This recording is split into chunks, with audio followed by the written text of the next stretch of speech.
Salam, selamat pagi saudara-saudari yang terkasih di dalam Tuhan Yesus Kristus. Selamat berjumpa kembali di dalam renungan pagi hari ini. Sebelum kita membaca dan merenungkan firman Tuhan, marilah kita bersama-sama mempersiapkan hati dan pikiran kita dan memohon tuntunan Roh Kudus. Mari kita berdoa. Bapa Sorgawi, terima kasih untuk hari baru di pagi hari ini. Kami mengucap syukur untuk semua yang telah kami alami sepanjang hari hingga detik ini. Engkau masih memberikan kesempatan bagi kami untuk mengukir hari-hari kami. Biarlah di sepanjang waktu kami selalu memuliakan nama-Mu melalui apa yang kami lakukan.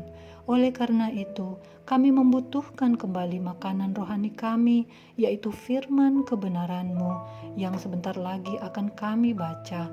Kiranya Roh Kudus menyertai dan memberikan pengertian bagi kami. Terima kasih Bapa, berfirmanlah kepada kami. Di dalam nama Tuhan Yesus Kristus kami berdoa. Amin. Saudara-saudari yang dikasihi Tuhan, renungan firman Tuhan pada pagi hari ini terambil dari 1 Tawarikh pasal 17 ayat 1-4. Saya akan membacakannya untuk kita. Setelah Daud menetap di rumahnya, berkatalah ia kepada Nabi Natan, "Lihatlah, aku ini diam dalam rumah dari kayu aras, padahal tabut perjanjian Tuhan itu ada di bawah tenda-tenda." Lalu berkatalah Natan kepada Daud, "Lakukanlah segala sesuatu yang dikandung hatimu, sebab Allah menyertai engkau." Tetapi pada malam itu juga datanglah firman Allah kepada Natan demikian, "Pergilah, katakanlah kepada hambaku Daud, beginilah firman Tuhan, bukanlah engkau yang akan mendirikan rumah bagiku untuk didiami." Saudara-saudariku yang terkasih, judul renungan pada pagi hari ini adalah tidak sebanding. Saudara-saudari yang dikasihi Tuhan, Daud mendapati bahwa ia tinggal di tempat yang sangat layak, di mana ia tinggal diam dalam rumah yang terbuat dari kayu aras yang kokoh dan sangat bernilai. Sementara tabut perjanjian Tuhan hanya berada di bawah tenda-tenda. Maka timbullah keinginan Daud, hatinya tergerak. Ia hendak membangun bait suci bagi Allah. Nabi Natan sempat memberi dukungannya, sebelum akhirnya Allah berfirman kepada Nabi Natan bahwa bukan Daud yang akan mendirikan bait suci bagi Allah. Saudara-saudari yang dikasihi Tuhan, apa yang diinginkan Daud berbeda dengan kehendak Allah. Apa yang menjadi ukuran Daud juga sangat berbeda dengan ukuran Allah. Pada akhirnya, bukan keinginan baik yang hendak dilakukan Daud yang terlaksana.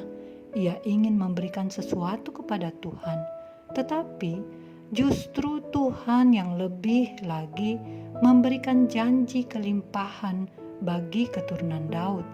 Respon yang Tuhan berikan atas keinginan baik Daud itu sangat luar biasa, tidak sebanding dengan apa yang bisa diberikan Daud kepada Tuhan. Pesan Tuhan pada ayat ke-11-12 demikian, "Apabila umurmu sudah genap untuk pergi mengikuti nenek moyangmu, maka aku akan membangkitkan keturunanmu yang kemudian, salah seorang anakmu sendiri, dan aku akan mengokohkan kerajaannya. Dialah yang akan mendirikan rumah bagiku, dan aku akan mengokohkan tahtanya untuk selama-lamanya."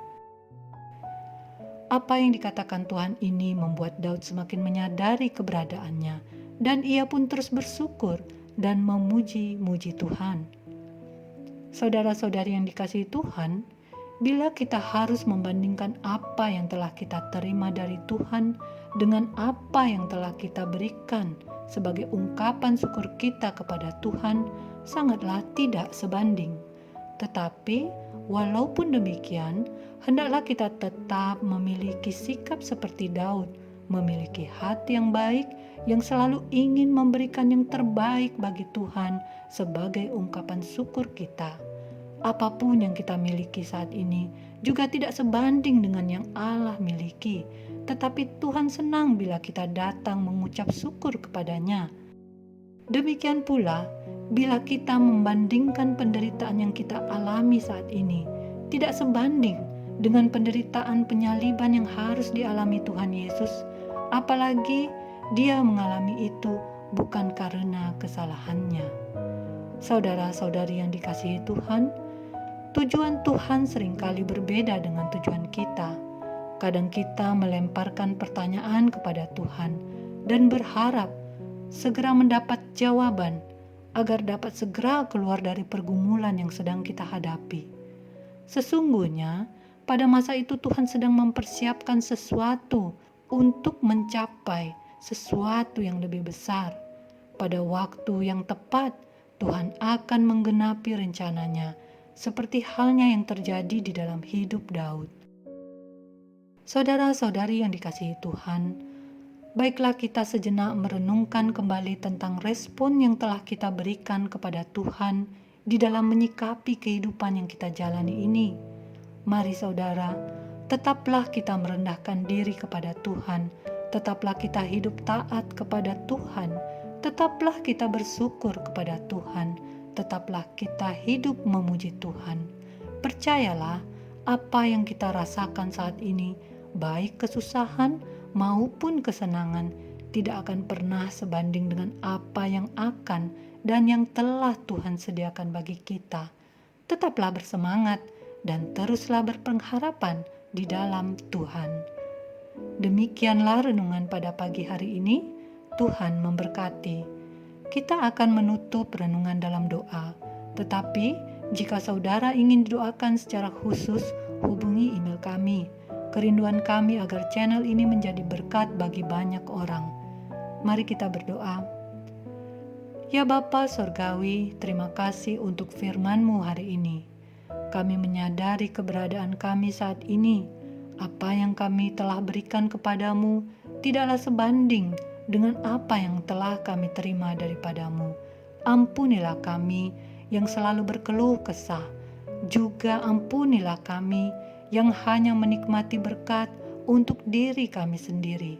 Ajarkan kami seperti Daud yang selalu berusaha untuk memberikan yang terbaik kepadamu, yang selalu bersyukur kepadamu, yang selalu taat kepadamu, yang selalu bersandar hanya kepadamu. Buatlah kami mengerti dan sabar menanti kesempurnaan rencana-Mu di dalam hidup kami. Biarkan kami selalu terjaga di dalam semangat dan berpengharapan hanya di dalam-Mu. Bapa, sebentar lagi kami akan melanjutkan aktivitas kami. Kiranya Roh Kudus-Mu menyertai kami. Di dalam nama Tuhan Yesus Kristus, kami naikkan doa ini dan kami serahkan seluruh hidup kami. Amin. Saudara-saudari, mulailah harimu. Kiranya kasih dan anugerah Tuhan senantiasa melimpah di dalam kehidupanmu. Muliakanlah Tuhan di dalam setiap aktivitasmu dan jadilah saksi hidup bagi firman-Nya. Roh Kudus menyertai kita semua. Sampai berjumpa kembali di renungan berikutnya. Tuhan Yesus